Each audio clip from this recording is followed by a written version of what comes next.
So we've participated in a few, and one of our board members actually this year said, hey, why don't we, this being our first year with such numbers, why don't we go ahead and try our own? So that's kind of how it got started. The Naperville Saints, which until 2019 was known as St. Raphael's Football, is the town's longest-running youth football organization dating back to 1963. Looking to expand beyond the St. Raphael football community, the program wanted to kick off the 2022 youth football season with a special preseason event. This summer, the group hosted its first ever Jamboree on Saturday, August 13th at both Knoch and Nike Park. We're doing this to get our players ready. They can scrimmage and play full plays against kids their own age.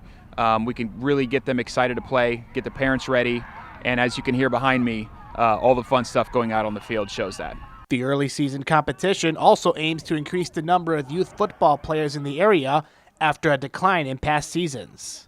Each game featured kids from ages 7 to 14, all geared up in their game day uniform and were ready to run, hit, make plays on the field, and have fun.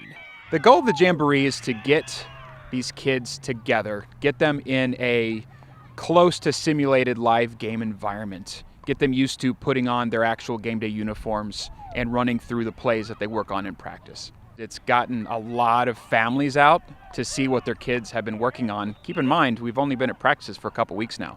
So what makes it worth it is, and where you know it's successful, is you see how happy the kids are, you see how much fun the parents and the families are having, and that's how you know it's been a success. The first ever Jamboree was a positive sign to the youth football community in Naperville. We went from about 250 to 420 kids this year, so a bunch of growth, and we were just really excited about having that many people interested in back into football in Naperville. The coaching staff of the Saints has been taking as many safety precautions as possible for a better and safer game.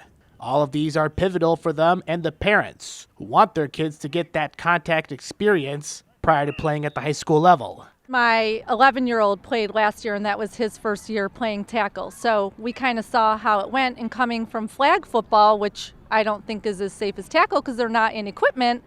So this was definitely a better option. My son's little, so he's going to have people coming after him. But I think with helmet and pad and all that stuff, then he's a lot more protected. So we feel like he's safe out there. After a great turnout, the organization is excited for a bright future.